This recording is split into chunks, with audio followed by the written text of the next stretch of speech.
ma foi diminue, mes rêves diminuent et tout en moi, pas parce que quand tu parles tellement négativement, je ne t'écouterai pas. Si quand je t'écoute, tu me donnes des désirs de péché, je ne t'écouterai pas. Si je t'écoute, tu m'enlèves la discipline, je ne t'écouterai pas. J'écouterai les gens qui me poussent à la sanctification, qui me poussent à la foi, qui me poussent à l'amour, qui me poussent à la puissance, qui me poussent au miracle, qui me poussent à croire que Dieu agira dans ma vie. Choisis.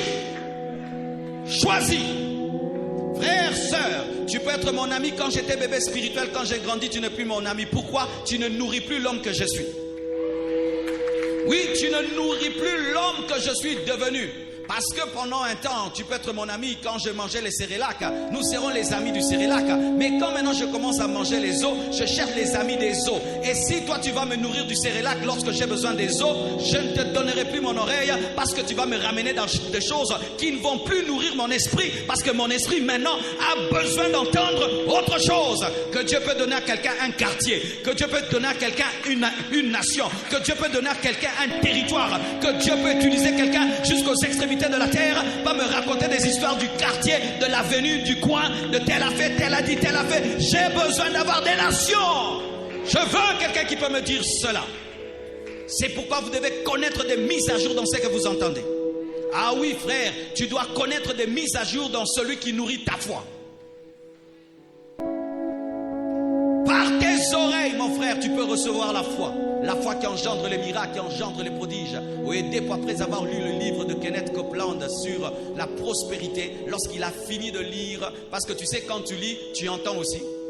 N'est-ce pas que quand tu lis la Bible, il y a une voix qui parle dedans? Qui entend la voix de Paul quand il lit la Bible? Chacun de nous a une voix qui parle. C'est pourquoi il faut entendre la voix qui parle dans la Bible.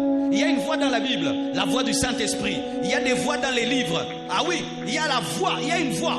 Et lui, pendant qu'il lisait, il a entendu une voix. Et puis il a crié. Il a dit, je ne serai plus pauvre. Et le gars est devenu millionnaire. Alléluia. Frères et sœurs, tu entends quelle voix? Tu entends quelle voix? Quelles sont les voix qui te parlent? Il y a des voix qui poussent au suicide. Il y a des voix qui poussent à la mort. Il y a des voix qui poussent à la vie. Ton problème, frère, c'est que dans ton cercle, il y a n'importe qui. Tout le monde a accès à tes oreilles facilement. C'est très très mal. De la même manière que vous protégez la porte de vos maisons, vous devez protéger vos oreilles. Vous voyez, dans nos maisons, les gens mettent des gardes devant leur maison. Pourquoi? Non, n'entre pas. Non, tu ne peux pas entrer. Toi, tu entres, toi, tu n'entres pas. Nous sommes très sélectifs sur qui entre dans notre maison physiquement, mais nous ne sommes pas sélectifs sur ceux qui entrent dans nos oreilles. Et le diable peut seulement des fois détruire ta vie seulement par ceux qui entrent par tes oreilles. Il sait seulement que toi tu entends n'importe qui. Tu n'as pas de filtre dans ta manière d'écouter. Et il peut t'enlever la foi comme ça. Tu es près du miracle. Il envoie quelqu'un, il te dit une chose là. Il t'enlève la foi. Tu veux te sanctifier. Quelqu'un vient te dire, même si je ne crains pas Dieu, regarde ce que Dieu m'a donné. Regarde ce que Dieu m'a donné. Il a sémé quelque chose en toi. Tu veux te soumettre. Regarde-moi. Moi je me suis fait ceci. Mais regarde, Dieu m'a béni. Et tu veux te faire telle chose. Moi j'ai fait ça, ça n'a pas marché. Ça ne marche jamais. Puis tu arrêtes. Tu entends qui et tu écoutes qui. C'est pourquoi il y a des appels que tu ne dois pas prendre. Ah oui, tu commences ta journée dans la foi et lorsque il y a toujours un ami dans ta vie, chaque fois qu'il t'appelle, ta foi s'en va. Quand il appelle, ne le prends pas. Tu n'es pas obligé de répondre au téléphone. Il ne te voit même pas quand tu n'as pas répondu.